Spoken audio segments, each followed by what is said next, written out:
ಎಲ್ಲರಿಗೂ ನಮಸ್ಕಾರ. ಇವತ್ತು SATSನಲ್ಲಿ SA1 ರಿಸಲ್ಟ್ಸನ್ನು ಯಾವ ರೀತಿ ಎಂಟ್ರಿ ಮಾಡೋದು ಅಂಥೇಳಿ ನೋಡೋಣ. ಮೊದಲಿಗೆ SATS ಲಾಗಿನ್ ಮಾಡಿರಿ.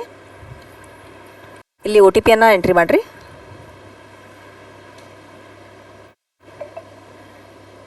Verify OTP. ಇಲ್ಲಿ ಲೆಫ್ಟ್ ಸೈಡಲ್ಲಿ ನಿಮಗೆ ಕೆಲವೊಂದು ಆಪ್ಷನ್ಸ್ ಎಲ್ಲ ಡಿಸ್ಪ್ಲೇ ಆಗ್ತದೆ ರೀ. ಇಲ್ಲಿ ಮೊದಲು ನಾವು ರಿಸಲ್ಟ್ಸನ್ನು ಎಂಟ್ರಿ ಮಾಡಬೇಕಾಗಿತ್ತು ಅಂತಂದಾಗ CC ರಿಸಲ್ಟ್ಸಲ್ಲಿ ಹೋಗ್ತಿದ್ವಿ. ಇಲ್ಲಿ ಜನರೇಟ್ ರಿಸಲ್ಟ್ಸ್ ಫಾರ್ಮ್ ಅಂತ ಹೇಳಿ. ಬಟ್ ಇವಾಗ SA1 ಅಷ್ಟೇ ಎಂಟ್ರಿ ಮಾಡಬೇಕಾಗಿತ್ತು ಅಂತಂದರೆ ಇಲ್ಲಿ ರಿಸಲ್ಟ್ ಅಂತ ಹೇಳಿ ಸರ್ಚ್ ಬಾಕ್ಸಲ್ಲಿ ಸರ್ಚ್ ಕೊಡ್ಬೇಕ್ರಿ. ಇಲ್ಲಿ ರಿಸಲ್ಟ್ ಅಂತ ಹೇಳಿ ಟೈಪ್ ಮಾಡಿರಿ. ಇಲ್ಲಿ ಲಾಸ್ಟ್ ಕೆಳಗಡೆ ಒಂದು ಆಪ್ಷನ್ ಬರ್ತದೆ ನೋಡ್ರಿ, ಕ್ಲಾಸ್ 10th ರಿಸಲ್ಟ್ ಎಂಟ್ರಿ ಅಂತ ಹೇಳಿ ಬರ್ತದೆ ರೀ. ಇದ್ರ ಮೇಲೆ ಕ್ಲಿಕ್ ಮಾಡ್ಬೇಕ್ರಿ. ಇಲ್ಲಿ ನಿಮಗೆ ಕೇಳ್ತದೆ ರೀ academic year, class, medium, exam, ಆಮೇಲೆ ಗ್ರೂಪ್ ಅಂತ ಹೇಳಿ ಕೇಳ್ತದೆ. ಇಲ್ಲಿ ಅಕಾಡೆಮಿಕ್ ಇಯರ್ 25-26 ಅಂತ ಹೇಳಿ ತೊಗೋಬೇಕ್ರಿ. Standard 10th. ಇಲ್ಲಿ ಎಕ್ಸಾಮ್ SA1 ಅಂತ ಹೇಳಿ ಬರ್ತದೆ ನೋಡ್ರಿ. ಇಲ್ಲಿ ಗ್ರೂಪ್ ಅಂತ ಹೇಳಿ ಕೇಳಿದಾಗ ನಿಮ್ದು ಮೀಡಿಯಮ್ದು ಕನ್ನಡ ಮೀಡಿಯಂ ಇದ್ರೆ Kannada English Hindi, English medium ಇದ್ರೆ ಇಂಗ್ಲೀಷ್ ಕನ್ನಡ ಹಿಂದಿ ತೊಗೋಬೋದು. ಈಗ ಕನ್ನಡ ಮೀಡಿಯಂ ಇರೋದ್ರಿಂದ ಕನ್ನಡ ಇಂಗ್ಲೀಷ್ ಹಿಂದಿ. ಇಲ್ಲಿ ಸರ್ಚ್ ಅಂತ ಹೇಳಿ ಪ್ರೆಸ್ ಮಾಡಿರಿ.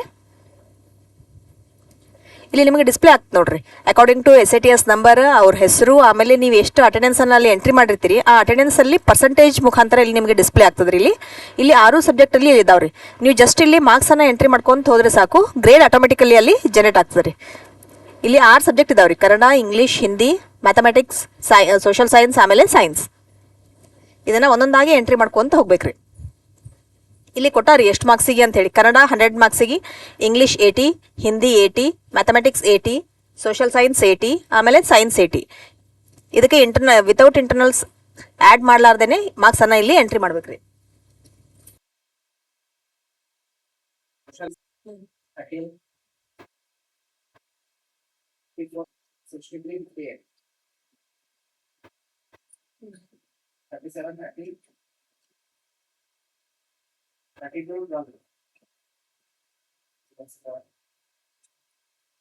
ಈ ರೀತಿ ಮಾರ್ಕ್ಸ್ ಎಲ್ಲ ಎಂಟ್ರಿ ಮಾಡಿದ ತಕ್ಷಣ ಇಲ್ಲಿ ಸಬ್ಮಿಟ್ ಅಂತ ಹೇಳಿ ಒಂದು ಆಪ್ಷನ್ ಇರ್ತದೆ ರೀ. ಸಬ್ಮಿಟ್ ಮೇಲೆ ಕ್ಲಿಕ್ ಮಾಡ್ಬೇಕ್ರಿ. ಅದು ಕೇಳ್ತದೆ ರೀ, do you want to submit ಅಂತ ಹೇಳಿ. ಅದನ್ನು ಓಕೆ ಅಂತ ಹೇಳಿ ಪ್ರೆಸ್ ಮಾಡಿರಿ. ಇಲ್ಲಿ ನಿಮ್ಗೊಂದು ಆಪ್ಷನ್ ತೋರಿಸ್ತದೆ ನೋಡಿ, ಡಾಟಾ ಸಬ್ಮಿಟೆಡ್ ಸಕ್ಸಸ್ಫುಲಿ ಅಂತ ಹೇಳಿ. ಈ ರೀತಿ ಬಂತು ಅಂತಂದರೆ ನಿಮ್ದು ಡೇಟಾ ಏನು ಹಾಕಿರ್ತೀರಲ್ರಿ ಅದು ಸಬ್ಮಿಟ್ ಆಗಿದೆ ಅಂತ ಹೇಳಿ ಅರ್ಥ. Thank you.